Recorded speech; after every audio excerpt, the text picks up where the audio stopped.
What if the most chilling warning you ever received wasn't about an enemy, but about someone you thought was a friend? What if that warning came from someone who vanished into thin air, leaving you a single, horrifying message: don't trust him? The chill of that 2:17 a.m. text message felt like a premonition, a cold hand gripping my heart. My car tires crunched on the deserted street, headlights cutting through the oppressive silence as I raced towards Chloe's apartment, a sense of dread thick in my throat. Every fiber of my being screamed that something was terribly wrong. Her lights were on. The door was unlocked. An immediate punch to the gut. Inside, the apartment felt wrong. Her phone lay on the kitchen counter, still warm from her touch. But Chloe? She was gone. And then I saw it. A photo of me, Ethan Reed, circled in angry red, with one chilling word scrawled beneath: liar.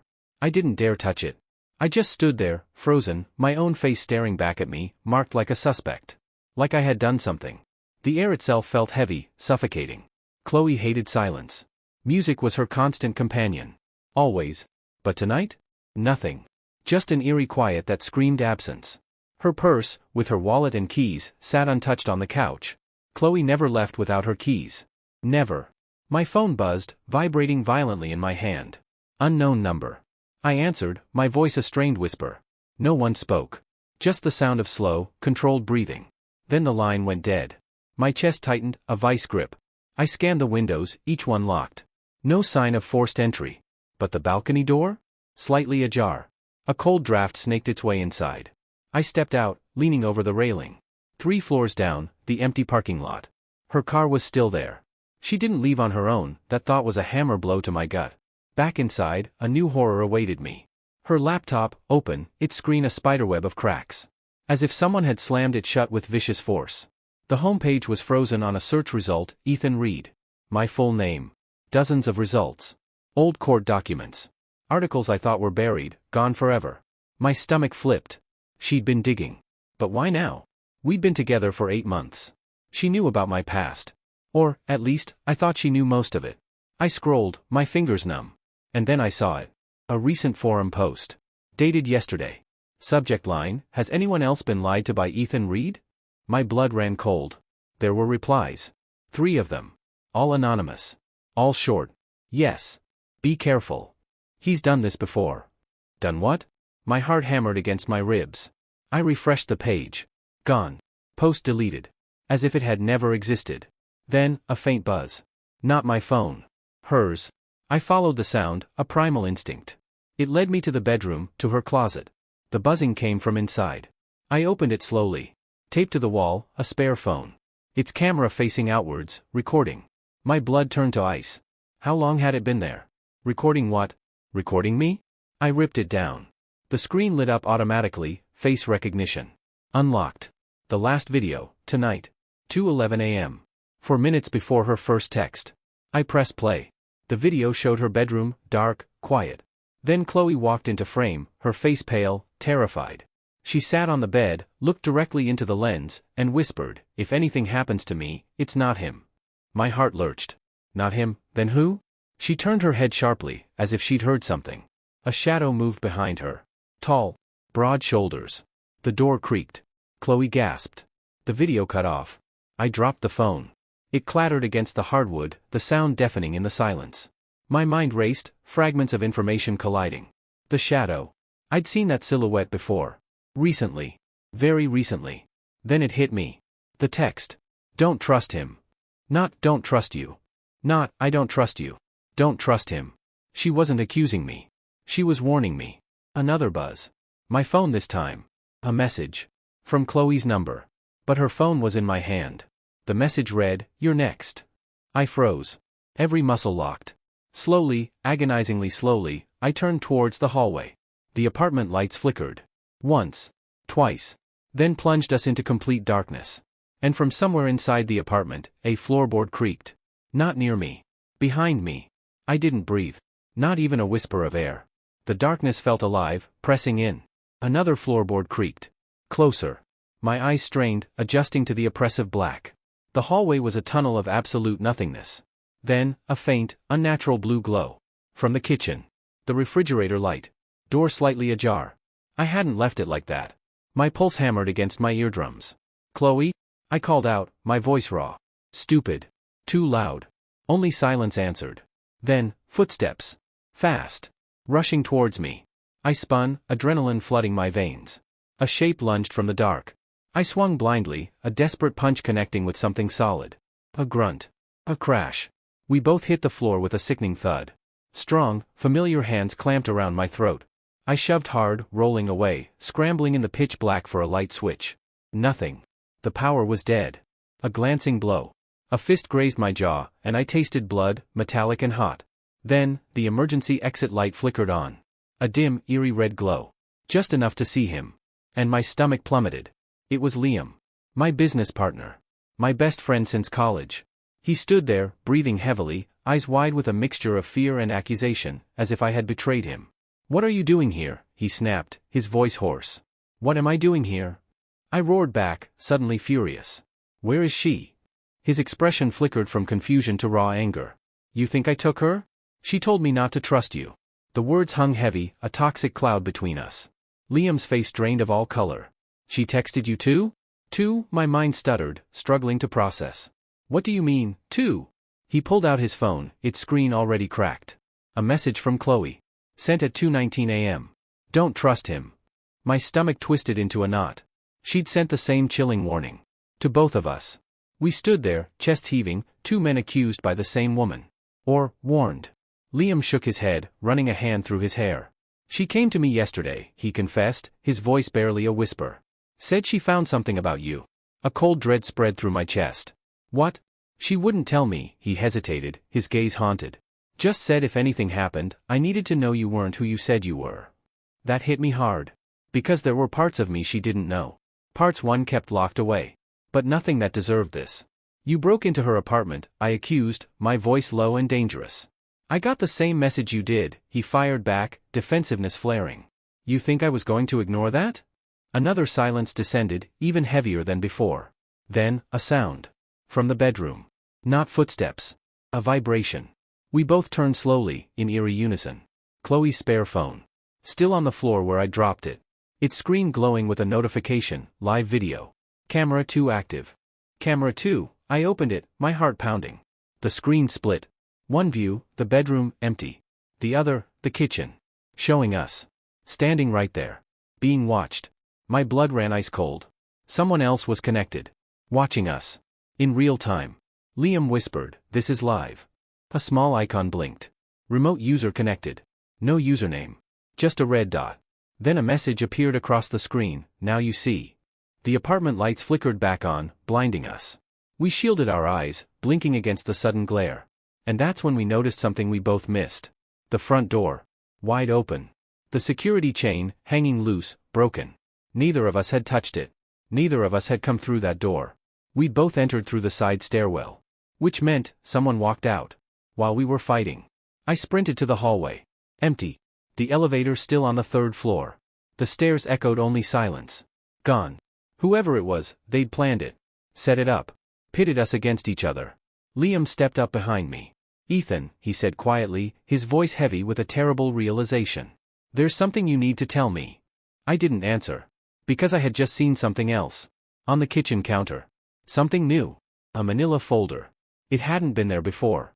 My name, Ethan Reed, typed across the front. Inside, printed bank transfers. Large sums. From our company account. To a private account. Under a different name. But I recognized it instantly. Because it was mine. Liam stared at the papers. Then at me. His face contorted, morphing from shock into raw, painful betrayal. "You said that account was closed." I swallowed hard. It was. It wasn't. His voice broke, cracking with disbelief. "Chloe found this, didn't she?" I couldn't speak.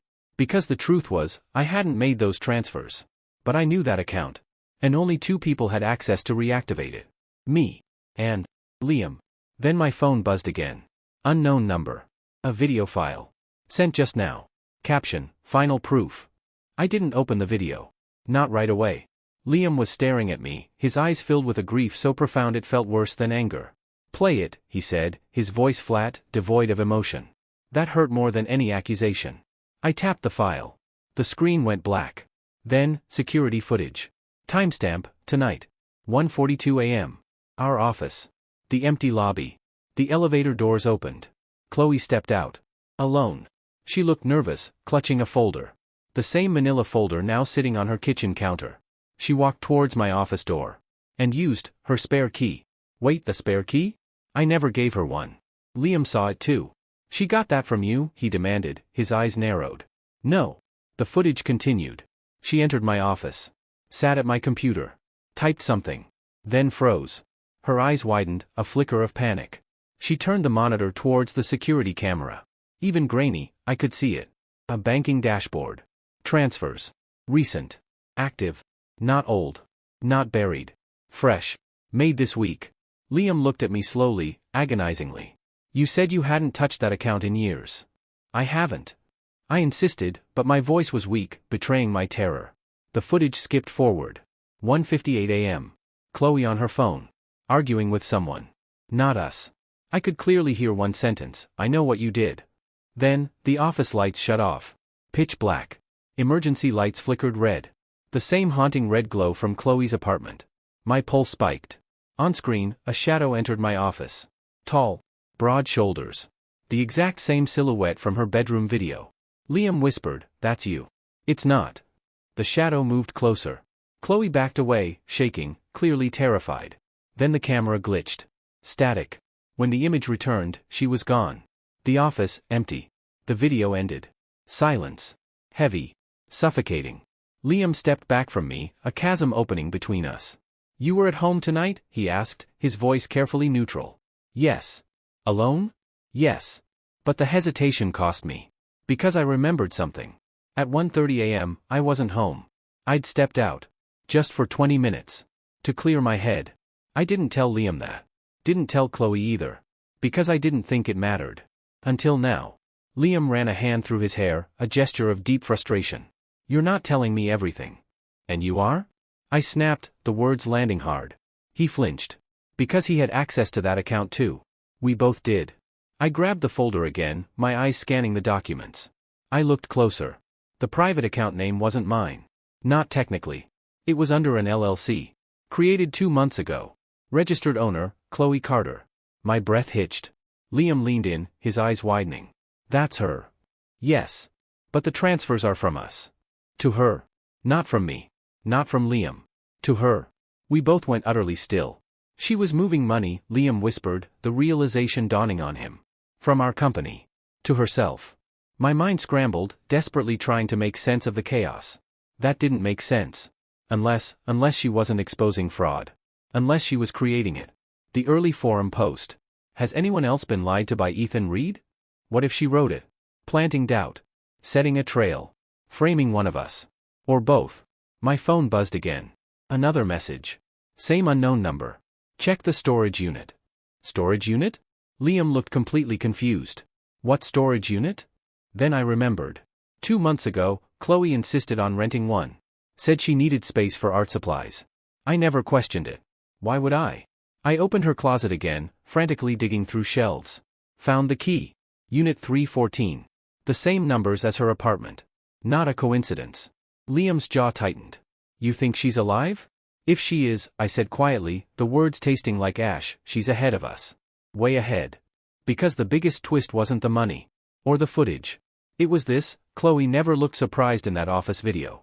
She looked prepared. Like she knew the lights would go out. Like she knew the shadow would come. Like she needed it recorded. Liam exhaled slowly, a long, weary sigh. "So what is this?" I answered without thinking, the truth forming on my lips. "A setup." "For who?" I looked at him. Then at the folder. Then at the dark hallway, where the real assailant had escaped. I don't know yet. But deep down, I did. And the answer terrified me. Because if Chloe staged her own disappearance, there was only one reason. Insurance. My life insurance. Recently updated. 2 weeks ago. At her request. Liam's phone buzzed. He checked it, his face draining of all color. "It's from her," he whispered, his voice trembling. He turned the screen towards me. A photo. Taken just seconds ago. Of us. Standing in the apartment, looking confused, betrayed. The caption, "Almost there." The photo was real time. An angle from above. The ceiling corner. We both looked up, slowly, dread creeping up our spines. A smoke detector. But no. A tiny red light blinked. Not a detector. A camera. Liam, with a shout of pure rage, Grabbed a chair, knocked it down, ripped the device out of the ceiling. Too late. Another message came through. Simple. Stark. Storage unit. Now. No emojis. No threats. Just instruction. We didn't argue. Didn't accuse. We ran. The storage facility was 20 minutes away, a desolate place under one flickering street lamp. Unit 314 was at the very back. The metal door, a cold, heavy slab. My hand shook as I unlocked it. The door rolled up with a metallic scream that echoed in the silent night. Inside, no art supplies. No boxes. A full setup. Desk. Laptop. Tripods. 3 monitors. All streaming security feeds. Her apartment. Our office. The hallway outside this very unit. And a life insurance policy document. My name highlighted. Payout, $2.5 million. Primary beneficiary, Chloe Carter. Liam exhaled slowly, a sound of utter defeat. She wasn't exposing us. No, I said, my voice barely a whisper. She was building a narrative. Every camera angle. Every cryptic message. Every carefully planted document. Designed to create motive. Financial fraud. Betrayal. Rage. 2 business partners fighting over stolen money. Girlfriend caught in the middle. Disappears. One of us snaps. Insurance pays out. Clean. Perfect. Except for one thing. A 4th monitor blinked. Live feed. From inside this unit. We weren't alone. I turned slowly, my breath catching in my throat. There she was. Standing behind the shelving unit. Chloe. Alive. Calm. Holding her phone. You figured it out faster than I expected, she said softly, her voice unnervingly even. Liam stumbled back. Why, he breathed, the word a desperate plea. She tilted her head slightly. Because you were both predictable. Her eyes, cold and assessing, landed on me. You especially. You updated the policy, I said, a statement, not a question. You asked me to, she replied, a faint, chilling smile playing on her lips. And you signed it. She wasn't angry. She wasn't scared. She was composed. Clinical. Like this was nothing more than a business transaction. You framed us, Liam accused, his voice thick with disgust. No, she corrected, the smile widening. I created options. She stepped forward, an almost elegant predator. There were 2 possible endings tonight. She raised her phone. On the screen, a drafted emergency email. Addressed to the police. Subject, confession. Pre-written. Signed with my name. Time-stamped for automatic send at 4 a.m. I stared at her, horrified. You were going to kill me. She didn't deny it. Her eyes were chips of ice. I was going to survive. You think I didn't know about the money, she said, looking between us, her gaze piercing. You think I didn't see the cracks? Liam shook his head, utterly bewildered. We didn't steal anything. She smiled faintly. That's the best part. Her gaze locked on mine, unwavering. You didn't. My stomach dropped. The transfers? I whispered, the full horror washing over me. From our account? She nodded. I did. Silence. A gaping maw that swallowed all sound. You embezzled from us, Liam said, his voice laced with shock. Temporarily. For what? I demanded, the rage finally breaking through. She finally looked human. Just for a second. A flash of something undefinable. For leverage. She tapped her phone. The monitors flickered. A new video filled the largest screen. My face. Recorded 2 weeks ago. In a bar. Talking to someone off camera. Complaining about stress. Saying one sentence that now sounded lethal. Sometimes I wish she'd just disappear. I barely remembered saying it. A drunken, careless lament. But there it was. Clear. Damning. She paused the clip. You see how easy that would be, she said gently, her voice sickeningly sweet. The room felt smaller. Thinner. Like oxygen had been sucked out. You were going to ruin my life, I choked out. She shook her head. No. I was going to cash out. Liam moved subtly to the side, instinctively blocking the exit. She noticed. And smiled again, a chilling, triumphant grin. Relax, she said. I'm not killing anyone tonight. My heart hammered against my ribs. Because you both did exactly what I needed. She lifted her phone. Another notification. Email sent. But not to the police. To our company's board. Attached, proof of the fraudulent transfers. Tracing back, not to me. Not to Liam. But to Chloe's LLC. She stepped back towards the exit, her mission accomplished. You see, she said calmly, a chilling rationality in her tone, if I disappeared, one of you goes to prison. She shrugged lightly. If I stay, I go to prison. I prefer exile. Liam lunged, a desperate, futile movement. Too late. She slipped outside. A car engine roared to life. Gone. Just like that. 2 weeks later, the board cleared us. The money trail was undeniable, pointing solely to Chloe's LLC. She vanished. No arrest. No body. No closure. My life insurance policy? Cancelled. Our company barely survived the scandal. Liam and I, we don't talk much anymore. Trust doesn't rebuild easily. Sometimes, late at night, I replay that bar video. That careless sentence. And I wonder, if I hadn't said it, would she have tried anyway? Or did I hand her the weapon? Because here's the truth. She didn't just manipulate evidence. She manipulated fear. And fear makes innocent people look guilty, makes them turn on each other. So tell me, if someone built the perfect story around you, would you know how to prove it wasn't true?